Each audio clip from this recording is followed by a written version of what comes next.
Everyone, जय जय सिया राम की जय हो। प्रभु हनुमान जी महाराज की जय हो। लक्ष्मण महाराज की श्री रामचरितमानस उत्तरकांड के चौपाई संपूर्ण हिंदी में अर्थ सहित जय जय सिया राम की दोहा। कलयुग में सब लोग वर्ण संस्कार मर्यादा से च्युत हो गए। वे पाप करते हैं, उनके फलस्वरूप दुख, भय, रोग, शोक, प्रिय वस्तु का वियोग पाते हैं। वेद सम्मत तथा वैराग्य ज्ञान से युक्त हरिभक्त ही मार्ग है। मोहवश मनुष्य उस मार्ग पर नहीं चलते, अनेकों नए नए पंथों की कल्पना करते हैं। सन्यासी बहुत धन लगाकर घर सजाते, उनमें से वैराग्य नहीं रहा, उनमें विषयों ने हर लिया। तपस्वी धनवान हो गए और गृहस्थ दरिद्र। हे तात, कलयुग की लीला कुछ कही नहीं जाती। कुलवंती और सती स्त्री को पुरुष घर से निकाल देते हैं। अच्छी चाल को छोड़कर घर में दासी को ला रखते हैं। पुत्र अपने माता पिता को भी तक नहीं मानते। जब तक स्त्री का मुंह नहीं दिखाई पड़ता, जब ससुराल प्यारी लगने लगी, तब से कुटुंबी शत्रु रूप हो गए। राजा लोग पाप पारायण हो गए, उनमें धर्म नहीं रहा। वे प्रजा को नित्य अपना बिना अपराधी दंड देकर उनकी विडंबना दुर्दशा किया करते हैं। धनी लोग मलिन नीच जाति के होने पर भी उनको कुलीन मानते हैं। द्विज चिन्ह जनेऊ मात्र रह गया है उनके, और उन नंगे बदन पर रहना तपस्वियों का जो वेदों पुराणों में नहीं मानते। कलयुग में वे ही हरि भक्त और सच्चे संत कहलाते हैं। कवियों के तो झुंड हो गए हैं, पर दुनिया में उदार कवियों का आश्रयदाता सुनाई नहीं पड़ता। गुण के दोष लगाने वाले बहुत हैं, पर गुणी कोई भी नहीं। कलयुग में बार बार अकाल पड़ते हैं, अन्न के बिना सब लोग दुखी होकर मरते हैं। दोहा। हे पक्षीराज गरुड़ जी सुनिए। कलयुग में कपट, हठ, दुराग्रह, दंभ, द्वेष, पाखंड, मान, मोह आदि सब अर्थात काम, क्रोध, लोभ और मद ब्रह्मांड भर व्याप्त हो गए हैं। मनुष्य जब तब यज्ञ, व्रत, दान, धर्म, तामसी भाव करने लगे। देवता इंद्र पृथ्वी जल नहीं बरसाते, बोया हुआ अन्न नहीं उगता। छंद, स्त्रियों के बाल ही भूषण है, उनके शरीर पर कोई आभूषण नहीं रह गया और उनको भूख बहुत लगती है, अर्थात वे सदा अतृप्त रहती है। वे धनहीन और बहुत प्रकार की ममता होने के कारण दुखी रहती है। वे मूर्ख सुख चाहती है, पर धर्म उनका प्रेम नहीं है। थोड़ी बुद्धि थोड़ी है और कठोर है, उनमें कोमलता नहीं है। मनुष्य रोगों से पीड़ित है, भोग सुख कहीं नहीं, बिना कारण के अभिमान विरोध है। 10-5 वर्षों का थोड़ा सा जीवन है, परंतु घमंड ऐसा मानो कल्पांत प्रलय होने पर भी उनका नाश नहीं होगा। कली काल ने मनुष्य को बेहाल अस्त व्यस्त कर डाला। कोई भी बेटी बहन का विचार नहीं करता। लोगों में न तो संतोष है, न विवेक है, न शीलता है। जाति कुजाति सभी लोग भीख मांगने वाले हो गए। ईर्ष्या, डाह, कड़ू वचन, लालच भरपूर हो रहे। समता पर चली गई है। सब लोग वियोग विशेष श्लोक से मरे पड़े हैं। वर्णाश्रम धर्माश्रम नष्ट हो गए हैं। इंद्रियों का दमन, दान, दया, समझदारी किसी में नहीं है। मूर्खता, दूसरों को ठगना, यह बहुत बढ़ गया है। स्त्री पुरुष सभी शरीर के पालन पोषण में लगे रहते। जो पराई निंदा करने वाले हैं, वे ही जगत में फैले हैं। दोहा। हे सर्पराज गरुड़ जी सुनिए। कलिकाल पाप और अवगुणों का घर है, किंतु कलियुग में एक गुण ऐसा बड़ा है, उसमें बिना परिश्रम भव बंधन से छुटकारा मिल सकता है। सत्ययुग, त्रेता, द्वापर में जो गति पूजा, यज्ञ और योग से प्राप्ति होती है, वही गति कलियुग में लोग केवल भगवान के नाम से पा जाते हैं। सिया राम। चौपाई। सतयुग में सब योगी और विज्ञानी हैं। हरि का ध्यान करने में सब प्राणी भवसागर से तर जाते हैं। त्रेता मनुष्य सभी प्रकार के यत्न करते हैं और सब कर्मों के प्रभु अपने प्रभु को स्मरण करके भवसागर से पार हो जाते हैं। द्वापर में भी श्री रघुनाथ जी के चरणों की पूजा करके मनुष्य संसार से तर जाते, दूसरा कोई उपाय नहीं है। और कलयुग में तो श्री हरि गुणों की गाथा का गान करने से मनुष्य भवसागर की था पा जाते हैं। कलयुग में न तो योग है, न यज्ञ है, न ज्ञान है। श्री रामचंद्र जी गुणगान एकमात्र आधार है। अंत ही सारे भरोसे त्याग कर श्री रामचंद्र जी को भजता है और उनके प्रेम सहित गुणों को गाता है, वही भावसागर से पार तर जाता है। इसमें कुछ भी संदेह नहीं है। नाम का प्रताप कलयुग में प्रत्यक्ष है। कलयुग एक पवित्र प्रतिमा महिमा है, जिसकी मानसिक पुण्य है पर वो मानसिक पाप नहीं होते। दोहा, यदि मनुष्य विश्वास करे कलयुग के समान दूसरा कोई युग नहीं है, क्योंकि इस कलयुग में श्री रामचंद्र जी निर्मल गुणों का गाकर मनुष्य बिना परिश्रम संसार रूपी समुद्र को तर जाता है। धर्म के 4 चरण सत्य, दया, तप और दान प्रसिद्ध है, जिनमें कली का एक दान रूपी चरण प्रधान है। जिस किसी प्रकार से दिए जाने दान पर कल्याण ही करता है। चौपाई, श्री रामचंद्र जी की माया से प्रेरित होकर सबके हृदय में सभी गुणों युगों को धर्म नित्य रहते हैं। शुद्ध सत्व गुण, समता, विद्वान मन का प्रसन्न होना, इन सत्य युग को प्रभाव को जाने। सत्व गुण अधिक हो, कुछ रजोगुण कर्म गुण से प्रीति हो, सब प्रकार के सुख हो, यह त्रेता धर्म है। रजोगुण बहुत हो, सत्व गुण बहुत थोड़ा हो, कुछ तमोगुण हो, हाँ, मन में हर्ष और भय हो, यह द्वापर का धर्म है। तमोगुण बहुत हो, रजोगुण थोड़ा हो, चारों और वैर विरोध हो, यह कलयुग का प्रभाव है। पंडित लोग युगों धर्म, मन और ज्ञान पहचान कर अधर्म को छोड़कर धर्म में प्रीति करते हैं।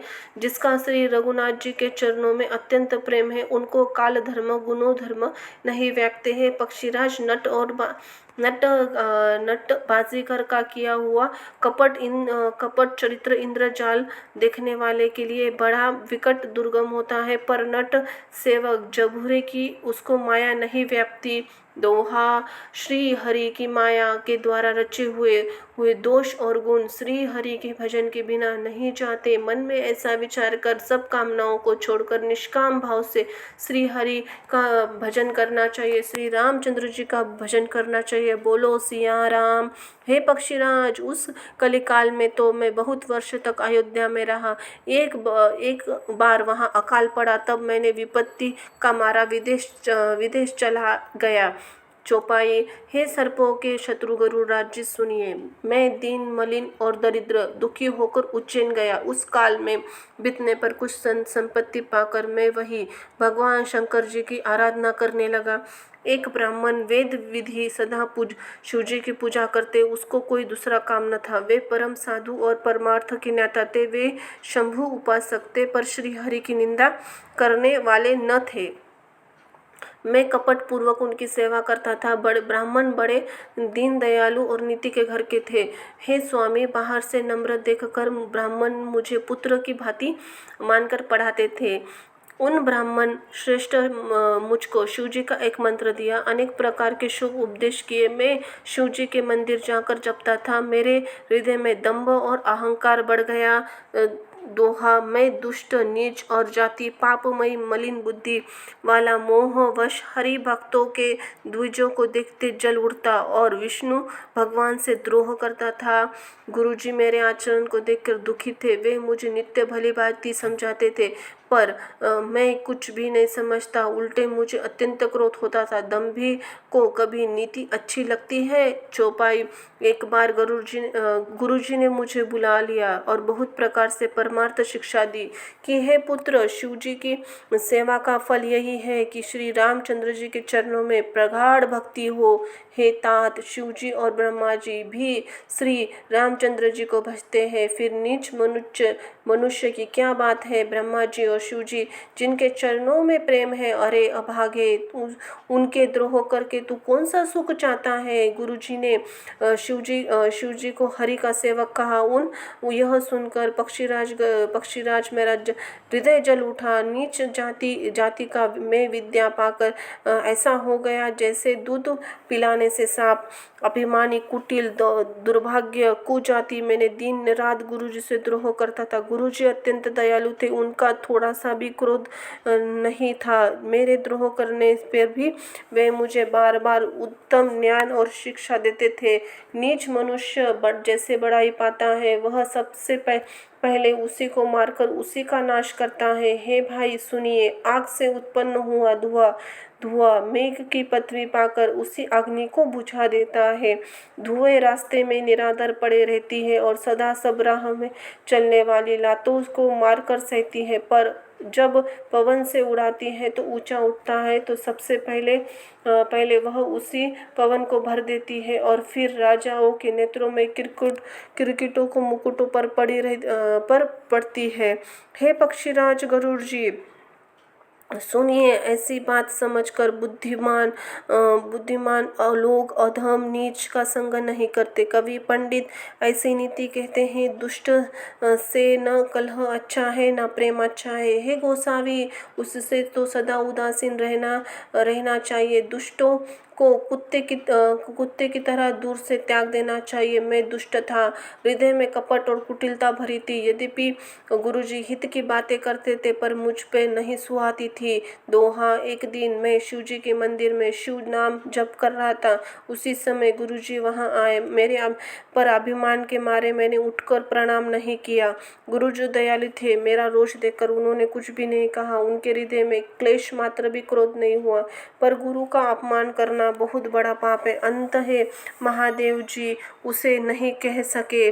चौपाई, मंदिर में आकाशवाणी हुई, अरे हतभाग्य मूर्ख अभिमानी, यद्यपि गुरु को क्रोध नहीं है, वे अत्यंत कृपालु चित्त है, उन्हें पूर्ण तथा यथार्थ ज्ञान है, तो भी हे मूर्ख, मैं तुझे शाप दूंगा तू, क्योंकि नीति के विरोध मुझे अच्छा नहीं लगता। अरे दुष्ट, यद्यपि मैं तुझे दंड न दूं तो मेरा वेद मार्ग भ्रष्ट हो जाएगा।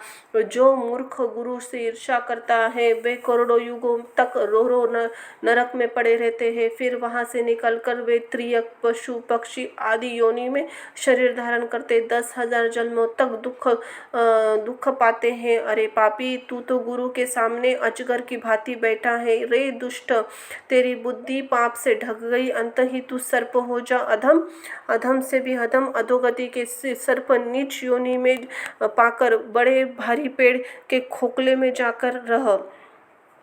दोहा,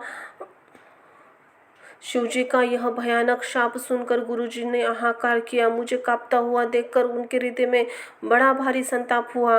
प्रेम सहित दंडवत करके वे ब्राह्मण शिवजी के सामने हाथ जोड़कर मेरी भयानक गति दंड का विचार कर गदगद वाणी विनती करने लगे। छंद, हे मोक्ष स्वरूप विभु व्यापक ब्रह्म और वेद स्वरूप ईशान दिशा ईश्वर तथा सबके स्वामी शिवजी, मैं आपको नमस्कार करता हूँ। निज स्वरूप अर्थ स्थित अर्थात माया रहित, माया गुणों रहित, भेद रहित, इच्छा रहित, चैतन्य आकाश स्वरूप एवं आकाश को ही वस्त्र रूप में धारण करने वाले दिगंबर अथवा आकाश को भी आच्छादित करने वाले आपको मैं भजता हूँ। निराकार ओंकार के मूल तुर्य, तीनों गुणों के अतीत, वाणी ज्ञान इंद्रों से पले, कैलासपति वीरकाल महाकाल, कालों के भी काल, कृपालु गुणों के धान, संसार में आपसे परमेश्वर को नमस्कार करता हूँ जो हिमाचल के समान गौर्ण वर्ण है तथा गंभीर है, जिनके शरीर में करोड़ों कामदेव की ज्योति एवं शोभा है, जिनके सिर पर सुंदर नदी गंगा जी विराजमान है, जिनके ललाट पर द्वितीय चंद्रमा गले में सर्प सुशोभित है, जिनके कानों में सुंदर कुंडल हिल रहे हैं, सुंदर भ्रुकुटी विशाल नेत्र है, जो प्रसन्न मुख है, नील कंठ दयालु है, सिंह चर्म वस्त्र धारण किए और मुंडमाला पहने हैं, उन सबके प्यारे सबके नाथ कल्याण करने वाले श्री शंकर जी को भजता हूँ। ओम नमः शिवाय। प्रचंड रूप श्रेष्ठ तेजस्वी परमेश्वर, अखंड अजल में करोड़ों सूर्यों के समान प्रकाश वाले, तीनों प्रकार के शूलों दुखों का निर्मूलन करने वाले, हाथ में त्रिशूल लिए भाव प्रभाव के प्रेम द्वारा प्राप्त होने वाले भवानी के पति, मैं श्री शंकर जी को भजता हूँ। कलाओं से परे कल्याण स्वरूप, कल्प का अंत प्रलय करने वाले, सज्जनों के सदा आनंद देने वाले, त्रिपुर शत्रु सचिदाघन मोह को हरने वाले, मत को डालने वाले, कामदेव के शत्रु, हे प्रभु प्रसन्न हुई है। जब तक पार्वती के पति आपके चरण कमलों में मनुष्य को नहीं बचते पहुँचते तब तक उनको न तो इहलोक परलोक सुख में शांति मिलती है, न तो उनके तपों का नाश होता है। अंत है समस्त जीवों के अंतर हृदय में निवास करने वाले प्रभु प्रसन्न हुई। जय हो शिव शंभो। मैं न तो योग जानता हूँ, न तो जप जानता हूँ, न ही पूजा जानता हूँ। हे शंभो, मैं तो सदा सर्वदा आपको नमस्कार करता हूँ। हे प्रभु, बुढ़ापा तक तथा जन्म मृत्यु के समूह के जलते हुए मुझ दुख से रक्षा कीजिए। हे ईश्वर, हे शंभो, मैं आपको नमस्कार करता हूँ। भगवान रुद्र की स्तुति। यह अष्टक उन शंकर जी की तुष्टि प्रसन्नता के लिए ब्राह्मण द्वारा कहा गया। जो मनुष्य इसे भक्ति पूर्वक पढ़ते हैं उन पर भगवान शिव भोले बाबा जरूर प्रसन्न होते हैं।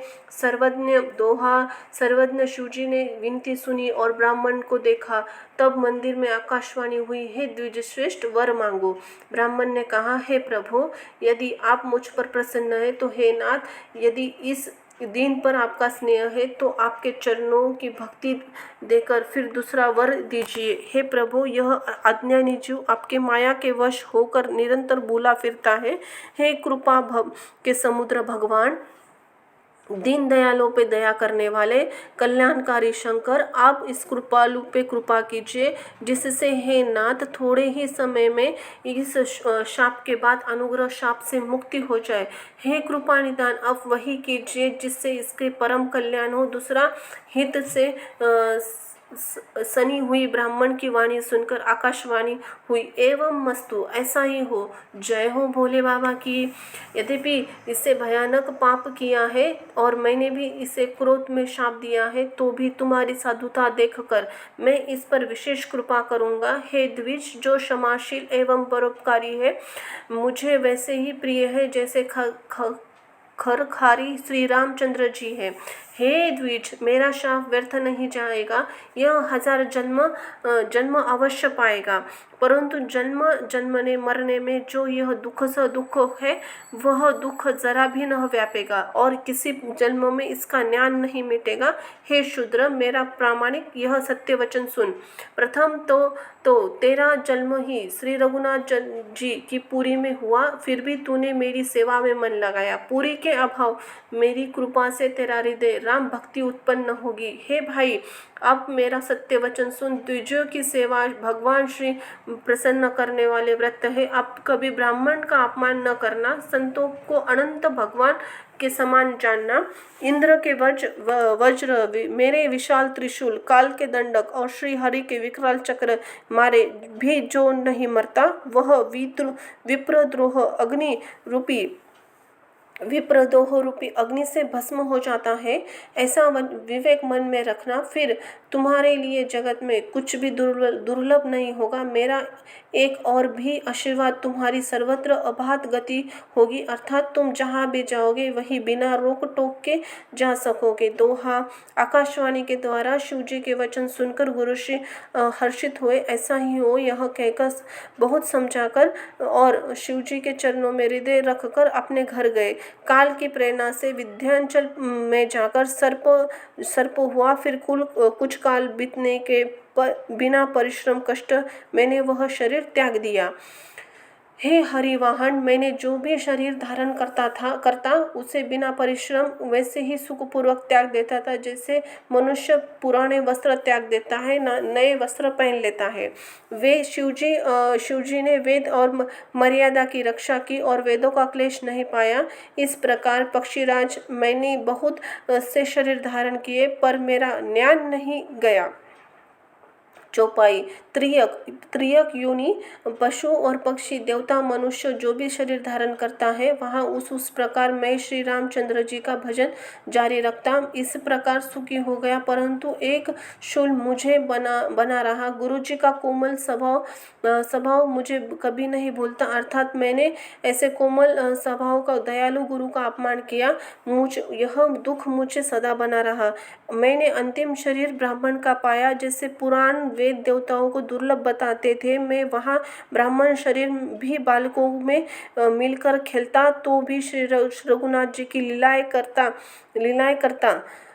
और सयाना होने पर भी पिताजी मुझे पढ़ाने लगे। मैं समझाता सुनाता विचारता, पर मुझे पढ़ना अच्छा नहीं लगता। मेरा सारे मन की वासनाएं भाग गई, केवल श्री रामचंद्र जी के चरणों में लव आ गई। हे गरुड़ जी, ऐसा कहिए श्री, ऐसा कौन अभागा होगा जो कामधेनु को छोड़कर गध ही की सेवा करेगा। प्रेम में मग्न रहने के कारण मुझे कुछ भी नहीं सुहाता। पिताजी पढ़ा पढ़ा कर हार गए। जब पिता माता कालवश हो गए, मर गए, तब मैं भक्तों की रक्षा करने वाले श्री रामचंद्र जी के भजन करने के लिए वन में चला गया। वन में जहाँ तहाँ मुनीश्वरों को आश्रम पाता, वहाँ वहाँ जाकर उनसे सिर नवाता। हे गरुड़ जी, और मैं श्री रामचंद्र जी गुणों के कथाएं पूछता और वे कहते और हर्षित होकर सुनता। इस प्रकार सदा सर्वदा श्री हरि के गुणवत्ता सुनता फिरता। शिव जी की कृपा से मेरी सर्वत्र अबाधिक गति श्री थी, अर्थात मैं जहाँ जहाँ जाता वहीं जा सकता था। मेरी तीनों प्रकार की पुत्र की, धन और मान, गहरी प्रबल वासनाएं छूट गई। हृदय में एकमात्र लालसा बढ़ गई, जब श्री रामचंद्र जी के दर्शन करूं तब अपना जन्म सफल समझो। जिससे मैं पूछता वे ही मुनि ऐसा कहते, ईश्वर सर्वभूतमय है, यह निर्गुण मत मुझे नहीं सुहाता। हृदय में सगुण ब्रह्म पर प्रीति बढ़ रही थी। दोहा, गुरु जी के वचनों का स्मरण करके मेरा मन श्री रामचंद्र जी के चरणों में लग गया। मैं शन शन नया नया प्रेम करता हुआ श्री रघुनाथ जी का यश गाता फिरता। सुमेरु पर्वत शिखर पर बड़ की छाया में लोमेश मुनि बैठे थे। उन्हें देखकर उनके चरणों में सिर नवाया और अत्यंत दीन वचन कहे। हे पक्षीराज, मैं अत्यंत नम्र और कोमल वचन सुनकर कृपालु मुनि आदर के साथ मुझे पूछने लगे, हे ब्राह्मण, आप किस कार्य से यहाँ आए हैं। तब मैंने कहा, हे कृपा निधि, आप सर्वज्ञ है, और हे सुजान, हे ब्राह्मण, मुझे सुगुण गुण ब्रह्म की आराधना की प्रक्रिया कहिए। चौपाई। तब हे पक्षीराज, मुनीश्वर ने श्री रघुनाथ जी के गुणों की कथाएं आदर सहित कही। फिर वे ब्राह्मण पारायण मुझे परम अधिकारी जानकर ब्रह्म का उपदेश करने लगे कि वह अजन्मा है, अद्वित है, निर्गुण, हृदय का स्वामी, अंतर्यामी, उसे कोई बुद्धि के द्वारा माप नहीं सकता। वह इच्छा रहित, नाम रहित, रूप रहित, अनुभव जानने के योग्य, अखंड और उमा रहित है। वह ज्ञान, मन, इंद्रियों से परे, निर्मल, विनाश रहित, निर्वाकार, समा रहित, सुख की राशि। वेद ऐसा गाते हैं कि वही तू है तत्वमसि, जल और जल की लहरी भांति, उसमें कोई भेद नहीं है। मुनि ने मुझे अनेक प्रकार से समझाया, पर निर्गुण मत मेरे हृदय में नहीं बैठा। मैंने फिर मुनि के चरणों में सिर नवाकर कहा, हे मुनीश्वर, मेरे सुगुण ब्रह्म की उपासना कहिए। मेरा मन राम भक्ति के जल की मछली हो रहा है, उसमें रम रहा है। हे चतुर मुनीश्वर, ऐसी दशा वह उससे अलग हो सकता है। आप दया करके मुझे वही उपदेश कहिए जिससे श्री रघुनाथ जी अपनी आँखों से देख सकूं। पहले नेत्र भरकर श्री अयोध्यानाथ को देखकर सब निर्गुण उपदेश सुनूंगा। फिर मुनि अनूप हरिकथा कहकर सगुण का मत खंडन करके निर्गुण का रूप निरन करके, तब मैं निर्गुण का मत हटाकर काट कर बहुत हट करके सगुण का निरूपण करने लगा। तब मैंने उत्तर प्रति उत्तर, इससे मुनि शरीर में क्रोध के चिन्ह उत्पन्न हो गए। हे प्रभु, सुनिए, आप बहुत अपमान करके, पर ज्ञानी के हृदय में क्रोध उत्पन्न हो जाता है। यदि कोई चंदन की लकड़ी को बहुत अधिक रगड़े तो उससे भी अग्नि प्रकट हो जाती है। दोहा, मुनि बार बार क्रोध सहित ज्ञान निरूपण करने लगे। तब मैं बैठा बैठा अपने मन अनेक प्रकार के अनुमान करने लगा। बिना द्वैत बुद्धि के क्रोध कैसा, और बिना अज्ञान के क्या द्वैत बुद्धि हो सकती है। माया के वश में रहने वाले परिच्छिन्न जड़ जीव का ईश्वर के समान हो सकता है। सबका हित चाहने से भी क्या कभी दुख हो सकता है। जिसके पास पारसमणि है, उसको क्या दरिद्रता रह सकती है। दूसरे से द्रोह करने वाले क्या निर्भय हो सकते हैं। कामी क्या कलंक कलंक रहित बेदाग रह सकते हैं? ब्राह्मण क्या बुरा करने से क्या वश में रह सकता है? स्वरूप की पहचान आत्मध्यान होने पर भी क्या आसक्ति पूर्वक कर्म हो सकते हैं? दुष्टों के संग क्या अधिक किसी के सबुद्धि उत्पन्न हो गई? पर स्त्री के क्या उत्तम गति पा सकती है? परमात्मा को जानने वाले कहीं जन्म मरण के चक्कर में पड़ सकते हैं? भगवान की निंदा करने वाले कभी सुखी हो सकते हैं? नीति के बिना जाने क्या राज्य हो रह सकते हैं? श्री हरि के चरित्र वर्णन के बिना क्या आप पाप रहित हो सकते हैं? बोलो सिया राम की जय। बिना पुण्य के क्या पवित्र यश को प्राप्त हो सकता है? बिना पाप के क्या कोई अपयश को पा सकता है? जिसकी महिमा वेद संत पुराण गाते हैं, उस हरि भक्ति के समान क्या दूसरा कोई लाभ है? हे भाई, जगत में क्या ऐसा इसके समान दूसरी कोई भी हानि मनुष्य का शरीर पाकर भी श्री रामचंद्र जी का भजन न किया जाए? चुगलखोरी के समान क्या दूसरा कोई पाप है? हे गरुड़राज जी, दया के समान क्या दूसरा कोई धर्म है? इस प्रकार मैं अगणित युक्तियों के मन में विचारता था, आदर के साथ मुनि का उपदेश नहीं सुनता था। जब मैं बार बार सुगुण पक्ष स्थापित किया, तब मुनि क्रोध युक्त वचन बोले, अरे मूढ़, मैं तुझे सर्वोत्तम शिक्षा देता हूँ, तो भी तू उसे नहीं मानता। बहुत से उत्तर प्रत्युत्तर दलदले लाकर रखता है, मेरे सत्य वचन पर तुझे विश्वास नहीं करता। कौवे की भांति सभी से डरता रहता है। अरे मूर्ख, मैं तेरे हृदय में अपने पक्ष का बड़ा भारी हठ है, अतः ही शीघ्र तू चांडाल पक्षी कौवा हो जा। मैं आनंद के साथ मुनि के शाप को सिर पर चढ़ा लिया। उनसे मुझे भय न हुआ, न दीनता आई। दोहा अंत ही तब मैं तुरंत ही कौवा हो गया। फिर मुनि के चरणों में सिर नवाकर रघुकुल शिरोमणि श्री रामचंद्र जी का स्मरण करके हर्षित होके उड़ चला। शिव जी कहते हैं, हे उमा, जो भी श्री रामचंद्र जी के चरणों में प्रेमी काम अभिमान और क्रोध से रहित है, वे जगत को प्रभु से भरा हुआ देखते हैं, फिर वे किसी से वैर करे? चौपाई। काक शुंडी जी कहते हैं, हे पक्षीराज गरुड़ जी, सुनिए, इसमें ऋषियों का कोई भी दोष नहीं था। रघुवंश के विभूषण श्री रामचंद्र जी, सबके सेवक, प्रेरणा करने वाले कृपा सागर प्रभु ने मुनि की बुद्धि को ही भुलावा देकर मेरे प्रेम की परीक्षा ली। मन वचन कर्म, और जब प्रभु ने मुझे अपना दास जान लिया, तब भगवान मुनि की बुद्धि फिर पलट कर दी। ऋषि ने मेरा महान पुरुषों सा स्वभाव, धैर्य, क्रोध, अक्रोध, विनय आदि श्री रामचंद्र जी के चरणों में विशेष विश्वास देखा। तब मुनि ने बहुत से दुख के साथ बार बार पछताकर मुझे आदरपूर्वक बुला लिया। उन्होंने अनेक प्रकार के मेरा संतोष किया। तब हर्षित होकर मुझे राम मंत्र दिया। कृपा निधान मुनि ने मुझे बालक स्वरूप रूप श्री रामचंद्र जी का ध्यान विधि बतलाया। सुंदर और सुख देने वाले ध्यान मुझे बहुत अच्छा लगा। वह ध्यान आपको भी पहले सुना चुका हूँ। मुनि ने कुछ समय तक मुझसे वहाँ अपने पास रखा, तब अपने रामचरितमानस का वर्णन किया। आदरपूर्वक यह कथा सुनाकर फिर मुनि ने मुझसे वाणी बोले, हे तात, यह सुंदर और गुप्त रामचरितमानस मैंने शिव जी की कृपा से पाया था। तुम्हें श्री रामचंद्र जी का निज भक्त जाना, इसी मैंने तुमसे यह सब चरित्र विस्तार के साथ कहा। हे तात, जिससे हृदय में श्री राम जी की भक्ति नहीं है, उनके सामने इसे कभी भी नहीं कहना चाहिए। मुनि ने मुझे प्रकार से समझाया। तब मैंने प्रेम के साथ मुनि के चरणों में सिर नवाया।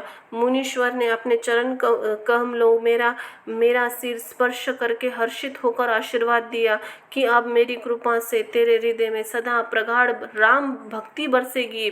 दोहा, तुम सदा श्री रामचंद्र जी के प्रिय हो और कल्याण गुणों के धाम हो। मान रहित इच्छा रूप धारण करने से समर्थ इच्छा मृत्यु, जिसके शरीर छोड़ने की इच्छा रहने पे मृत्यु हो, बिना इच्छा के न मृत्यु हो, एवं ज्ञान वैराग्य के भंडार हो। इतना ही नहीं, श्री भगवान का स्मरण करते हुए तुम जिस आश्रम में निवास करोगे, वहाँ 1 योजन 4 कोस तक अविद्या माया मोह नहीं व्यापेगी। चौपाई। काल, कर्म, गुण और दोष और स्वभाव से उत्पन्न कुछ दुख तुमको भी नहीं व्यापेगा।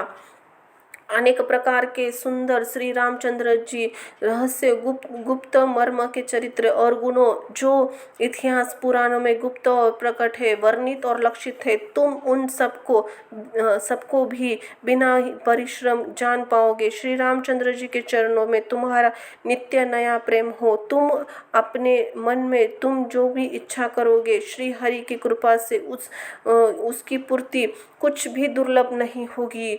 हे धीर बुद्धि गरुड़ जी, सुनिए। मुनि का आशीर्वाद सुनकर आकाश में गंभीर ब्रह्मवाणी हुई। हे ज्ञानी मुनि, तुम्हारा वचन ऐसा ही हो। सत्य यह कर्म मन वचन से मेरा भक्त है। आकाशवाणी सुनकर मुझसे बड़ा हर्ष हुआ। मैं प्रेम में मग्न हो गया। मेरा सब संदेह जाता रहा। तदनंतर मुनि की विनती करके आज्ञा पाकर उनके चरणों में बार बार सिर नवाया। मैं हर्ष सहित आश्रम में आया। प्रभु श्री रामचंद्र जी की कृपा मैंने दुर्लभ वर पाया। हे पक्षीराज, मुझे यहाँ निवास करते 27 कल्प बीत गए।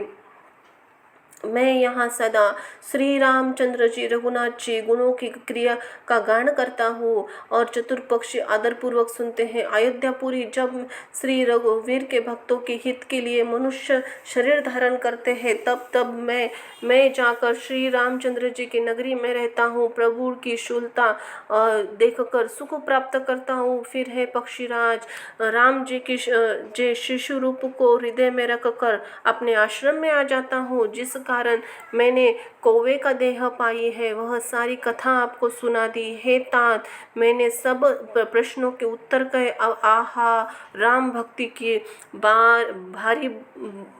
भारी महिमा है। बोलो सिया राम की जय। दोहा।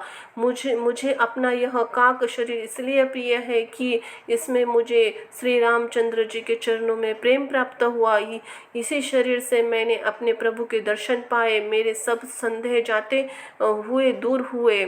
मैंने हट करके भक्ति पक्ष अड़ा रहा, जिससे महर्षि लोमश ने मुझे शाप दिया, परंतु उसका फल यह हुआ कि मैं जो मुनियों को भी दुर्लभ है वह वरदान मैंने पाया। भजन का प्रताप तो देखिए चौपाई। जो भक्ति ऐसी महिमा जानकर भी उसे छोड़ देते हैं, केवल ज्ञान के लिए श्रम साधन है, वे मूर्ख घर भर खड़ी हुई कामधेनु को छोड़कर दूध के लिए मदार के पेड़ को खोजते फिरते हैं। हे पक्षीराज, सुनिए। जो लोग हरि भक्ति को छोड़कर दूसरे उपाय सुख चाहते, वे मूर्ख जड़ करने वाले अभागी बिना जहाज के तैरकर महासमुद्र पार करना चाहते हैं।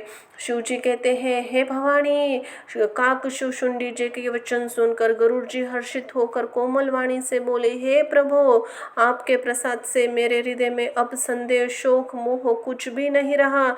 मैंने आपकी कृपा से श्री रामचंद्र जी के पवित्र गुणों की समूह का सुना, शांति को प्राप्त हुई। हे प्रभु, अब मैं आपसे एक बात पूछता हूँ। हे कृपा सागर, मुझे समझा कर कहिए। संत मुनि वेद पुराण कहते हैं कि ज्ञान के समान दुर्लभ कुछ भी नहीं है। हे गोसावी, वही ज्ञान मुनि आपसे कहा, परंतु आपने भक्ति के समान उसका आदर नहीं किया। हे कृपा के धाम, हे प्रभु, ज्ञान और भक्ति कितना अंतर है, यह सब मुझे कहिए। गरुड़ जी के वचन सुनकर सुजान काकशुंडी जी ने सुख माना, आदर के साथ कहा, भक्ति और ज्ञान में कुछ भी भेद नहीं है, दोनों संसार के क्लेशों को हर लेता है। हे नाथ मुनीश्वर, इनमें कुछ अंतर बतलाते हैं। हे पक्षी श्रेष्ठ, उसे सावधान होकर सुनिए।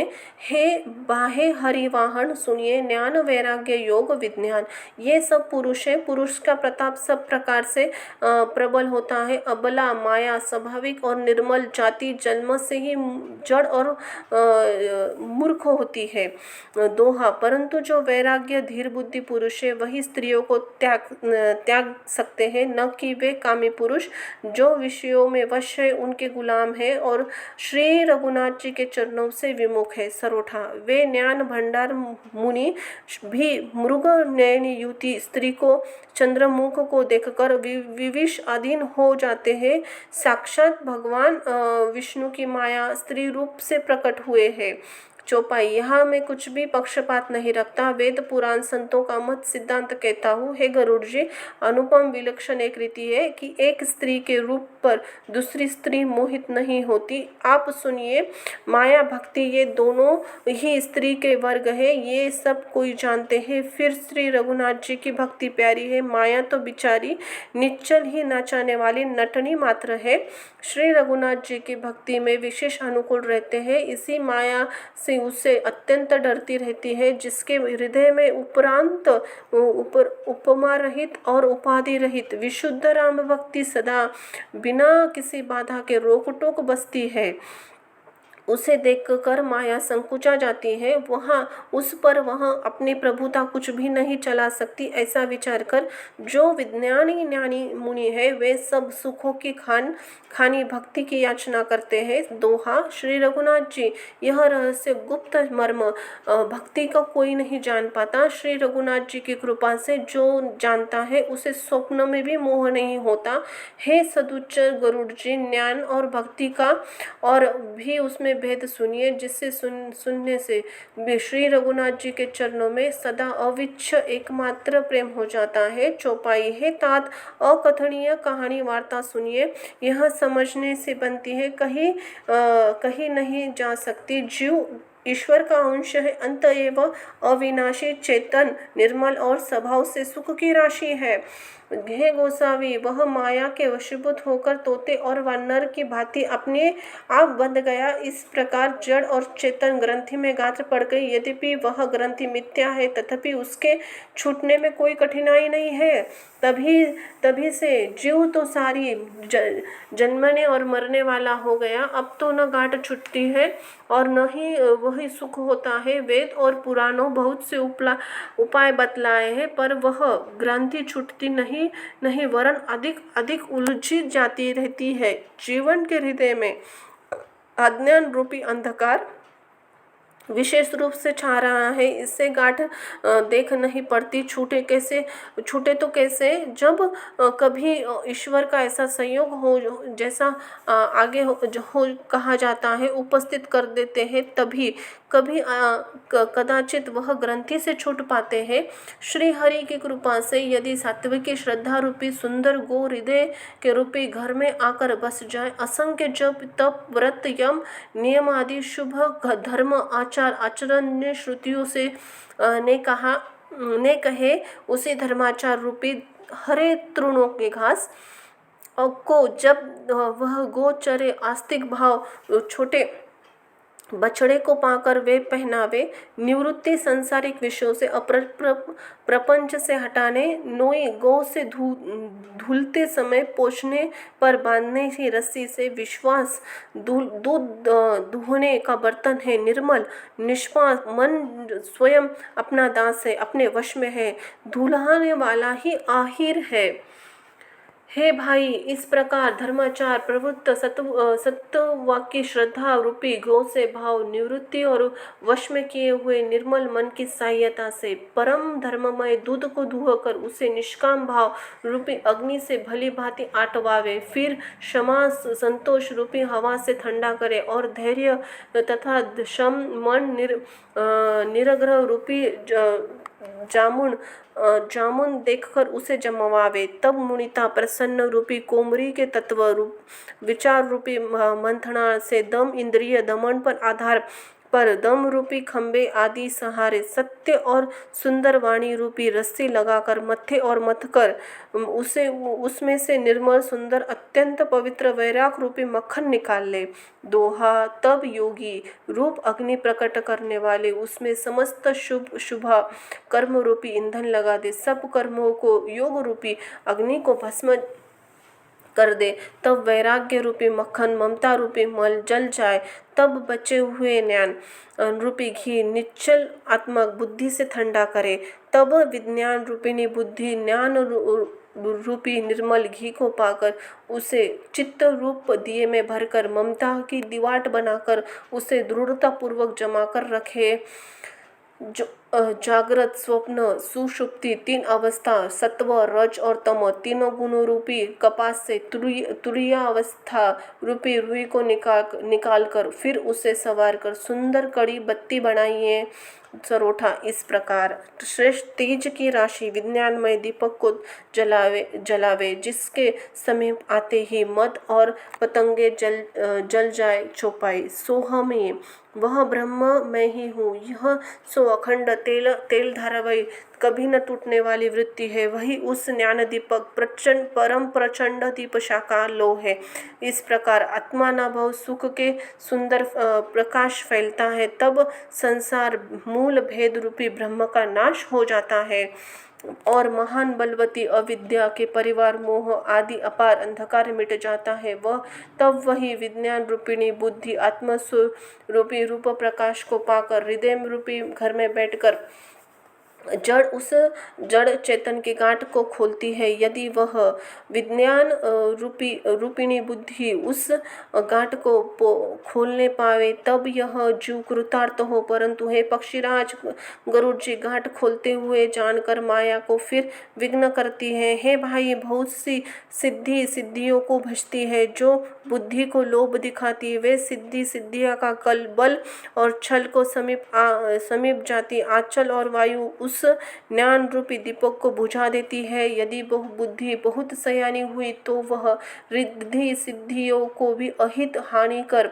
समझकर उनकी ओर ताकती नहीं। इसी प्रकार यदि माया के विघ्नों से बुद्धि को नहीं बांधा नहीं हुई तो फिर देवता उपाधि विघ्न करती है। इंद्रियों के द्वार हृदय के रूपी घर अनेक झरोके, वहाँ प्रत्येक झरोके पर देवता थाना की अड्डा जमा कर बैठे हैं, क्योंकि जो ही वे विषय रूपी हवा को आते देखते हैं त्यों ही हठपूर्वक किवाड़ खोल देते हैं। स्वयं जो ही वह तेज रूपी हवा हृदय रूपी घर में आती है त्यों ही विज्ञान रूपी दीपक बुझ जाता है। गांठ भी नहीं छूटती, आत्मानुभव प्रकाश भी मिट गया, विषय रूपी हवा भी व्याकुल बुद्धि से हो गई, सारा किया कराया चौपट हो गया। इंद्रियों उनके देवताओं को ज्ञान स्वाभाविक नहीं सुहाता, क्योंकि उनकी विषय भोगों में सदा प्रीति रहती है। बुद्धि को भी विषय रूपी हवा ने बावली बना दिया, तब फिर दोबारा उस ज्ञान दीप को उसी प्रकार कौन जलावे। दोहा इस प्रकार ज्ञान दीपक बुझ जाने पर भी तब अनेक प्रकार के संस्कृति जन्म मरण आदि के क्लेश नहीं पाता। हे पक्षीराज, हरि की माया अत्यंत दुस्तर है, वह सहज ही में नहीं जा सकती। ज्ञान कहते हैं समझने में कठिन, समझाने में कठिन, साधने में कठिन। यदि गुणाक्षर ज्ञान संयोगवश कदाचित यह ज्ञान हो भी जाए तो फिर उसे बचाने रखने में अनोखो विघ्न है। बोलो सिया राम की जय। चौपाई। ज्ञान का मार्ग कृपाण और दोधारी तलवार की धार के समान है। हे पक्षीराज, इस मार्ग से गिरते देर नहीं लगती। जो इस मार्ग का निर्विघ्न निर्बाह ले जाता है वही केवल्य मोक्ष रूप परम पद को प्राप्त करता है। संत पुराण वेद तंत्र आदि शास्त्र सब कहते हैं कि केवल्य रूप परम पद को अत्यंत दुर्लभ है, परंतु हे गोसावी, वही अत्यंत दुर्लभ मुक्ति श्री रामचंद्र जी को भजने से बिना इच्छा के किए भी जबरदस्ती आ जाती है। जैसे स्थल के बिना जल नहीं रह सकता, चाहे करोड़ों प्रकार के उपाय क्यों ना करे, वैसे ही वे पक्षीराज सुनिए, मोक्ष सुख भी श्री हरि की भक्ति के छोड़कर नहीं रह सकता। ऐसा विचार कर बुद्धिमान हरि भक्त भक्ति के लुभाए रहकर मुक्ति को तिरस्कार कर देते। भक्ति करने से सुसंस्कृति जन्म मृत्यु का यह संसार जड़ के अविद्या बिना यंत्र परिश्रम अपने वैसे ही नष्ट हो जाता है। जैसे भोजन किया तो जाता है तृप्ति के लिए, उस भोजन की जठराग्नि अपने आप हमारी चेष्टा के पचा डालती है। ऐसा सुगम परम सुख देने वाली हरि भक्ति जिसे न सुहावे, ऐसा मूढ़ कौन हो। दोहा।